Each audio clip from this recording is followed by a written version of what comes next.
But again, something like the free market is kind of synonymous with America. And if you don't like it, I don't know how you can say you love this country. You know who loves this country? You know who's not constantly complaining about what happened 200 years ago and who's not obsessed with seeing America through colored glasses and shaking off the stench of what irredeemable privileged holes we are? Immigrants. AOC says so many people in this country hate women. Oh, geez. Even the guy at the party who pulls out a guitar is like, way to ruin the fun. Bill Maher has once again taken aim at the far left, calling out what he sees as their growing disdain for America, while pointing out the irony of them admiring nations with far darker pasts. In recent years, countless voices, mostly from the liberal camp, have been quick to spotlight the country's imperfections. While Maher admits that a few of these criticisms hold some truth, he argues that most are blown far out of proportion. Stepping into the debate, he set out to set the record straight and deliver some hard-hitting honesty. Let's just say he didn't mince words. Buckle up, because this one's going to be a wild ride. Many liberals give the impression that to them, America's just a big, ugh. The red, white, and ew. A country that started out bad and will always be bad, founded on an unrelenting history of sucking and unable to change. But we have changed a lot. Democrat Cori Bush tweeted, "This land is stolen land and black people still aren't free." And this was on the 4th of July. Really? Not that I give a about the 4th of July. I've never been a rah-rah guy. But I am a perspective guy.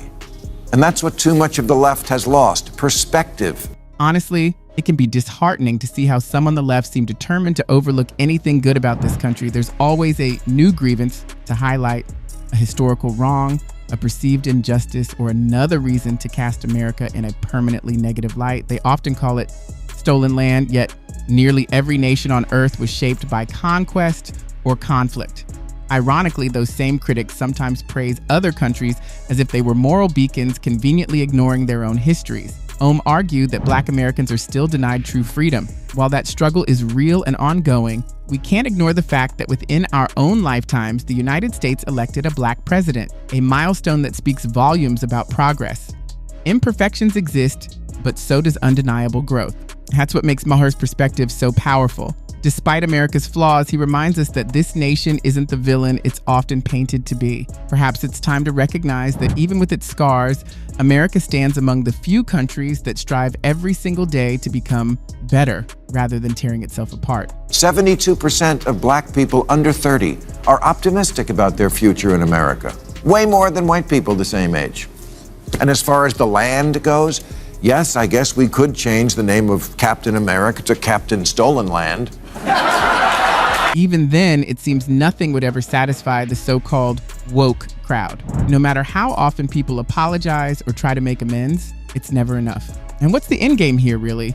Are we supposed to pack up, abandon the country, and hand it all over? That's not realistic. It's a fantasy. Because of this, many are beginning to distance themselves from the far-left movement. Its expectations have become increasingly extreme, unreasonable, and impossible to meet. Punishing today's generation for the mistakes of those long gone doesn't heal a nation, it only deepens the divide. True progress doesn't come from endless blame, it comes from unity and understanding.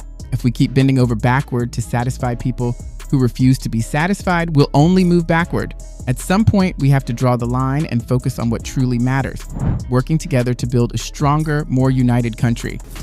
And as far as the land goes, yes, I guess we could change the name of Captain America to Captain Stolen Land.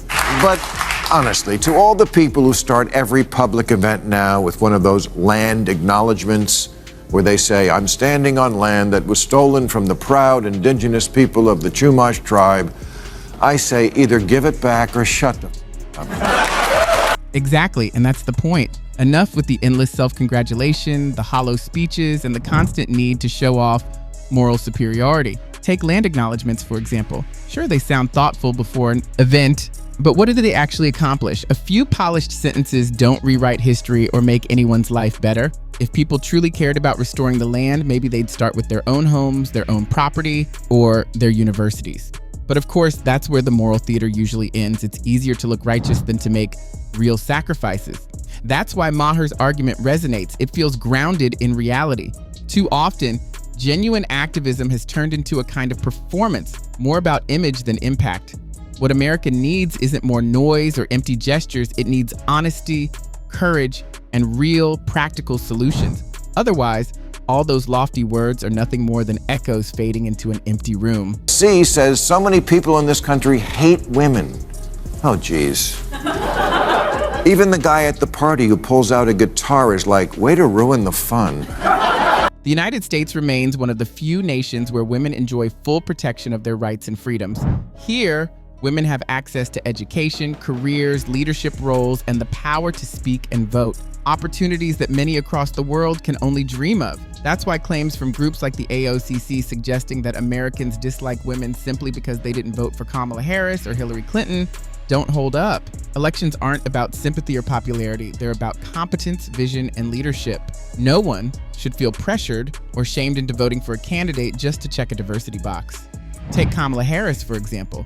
She simply didn't present a compelling enough case to win over many voters. Blindly backing any woman solely because she's a woman doesn't advance equality, it undermines it. True support for women's freedom means expecting the same accountability, fairness, and excellence from everyone, no matter their gender. Congressman Jamal Bowman says capitalism is slavery by another name. No, it's not. It's the thing that has given more people more prosperity and hope than any other system, flawed though it surely is. Exactly right. Like democracy, capitalism isn't flawless, but it remains one of the greatest engines of progress, innovation, and personal freedom the world has ever known. Compared to socialism or communism, capitalism continues to offer far more opportunity and growth, even if some refuse to see it that way. It has lifted millions out of poverty and continues to reward hard work, ambition, and creativity. Of course, not every liberal identifies as a socialist. Still, it's impossible to ignore the growing ideological shift taking place. Many younger Democrats now speak of equity and wealth redistribution as if those ideas alone could solve every social problem. Figures like Mamdani have helped paint socialism as compassionate and morally superior.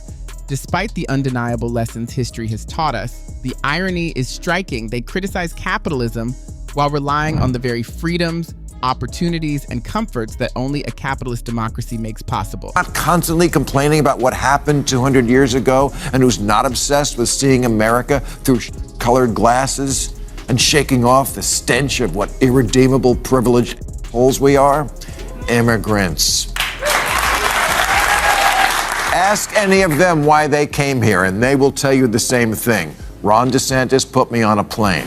Exactly. If America were truly the harsh, oppressive place some claim it is, why do so many risk everything to come here? Every single day, families leave behind their homes, sell their possessions, and spend their savings just for a chance at the American dream. Many even pay enormous sums in their own currencies for the opportunity to step foot in the United States. Why do they do it? Because even with its imperfections, America still stands for freedom, opportunity, and hope, the promise of a better life. People from around the world, including those from nations often praised by the left as more compassionate or progressive, line up outside U.S. embassies desperate for visas. That speaks volumes. If America were truly as terrible as its critics insist, people wouldn't be fighting to get in. They'd be scrambling to leave. The truth is simple. No one runs from success. They run toward it. And despite its flaws, America continues to shine as one of the brightest symbols of liberty and possibility on earth. Ask any of them why they came here and they will tell you the same thing. Ron DeSantis put me on a plane. But they will also tell you that America, for all that's so about it right now, is still the last best hope. And those people asking for our votes to take it over should remember that. Exactly. The Democrats' ongoing habit of criticizing and diminishing America is beginning to cost them both votes and trust. You can't inspire people by convincing them their country is beyond saving.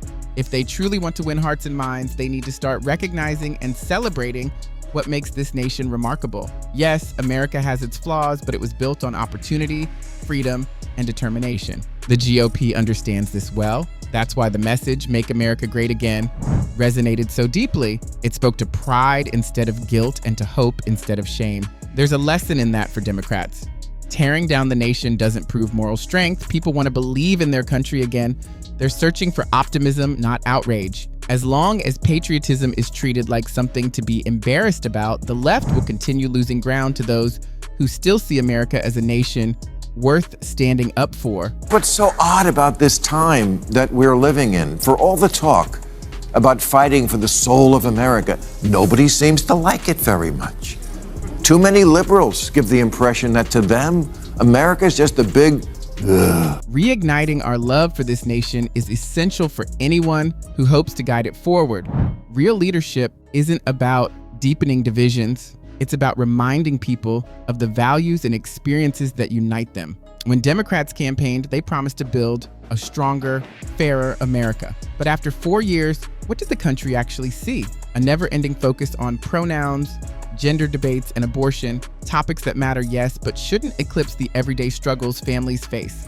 While those cultural battles raged, inflation soared, the economy stumbled, the border grew unstable, and national security weakened, the noise of political infighting drowned out attention to the issues that truly sustain the nation: jobs, safety, and stability. True leadership means cutting through that noise, bringing people back together, and steering America toward what has always made it great: pride in who we are, unity and purpose, and prosperity for all. You can get creative with a novel, a TV show, or a movie, but history books, that's not supposed to be fan fiction.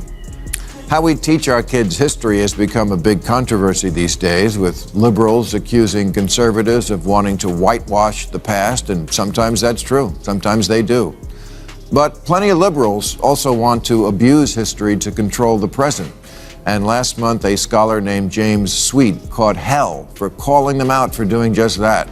He criticized the phenomenon known as presentism, which means judging everyone in the past by the standards of the present. The radical left isn't just criticizing modern America, they've made dismantling its very identity their full-time pursuit. Nothing ever seems to be enough. To them, the past is unforgivable and the present is never worthy of praise. They tear apart history, condemn the founding fathers, and mock national symbols as if perfection were ever possible. Every era, every figure is dissected until only flaws remain. But where does that lead us? Nowhere. You can't build a brighter future if you despise the foundation that made it possible. Yes, America has made mistakes, every nation has, but few have accomplished what this country has: revolutionizing technology, advancing human rights, and inspiring global innovation. It's a nation that, despite its imperfections, continues to strive for better. As Bill Maher and many others have pointed out, this obsession with fault-finding and outrage has become exhausting. The goalposts keep shifting. Progress is never enough for those who see the world through anger instead of reason. And yet, millions of people around the globe still dream of coming here. They risk everything for a chance at freedom, opportunity, and hope, the very ideals some Americans take for granted. If the critics were right, people wouldn't be lining up at embassies, they'd be running away. The truth is simple: people chase success, not misery. America, for all its flaws, remains humanity's greatest experiment in liberty and opportunity. Real progress doesn't come from endless guilt or self-blame. It begins with gratitude. It starts when we stop apologizing for our country and start believing in it again. That's the spirit that built this nation and the energy that can restore it. That wraps up today's video. If you enjoyed this message, don't forget to like, share, and subscribe for more.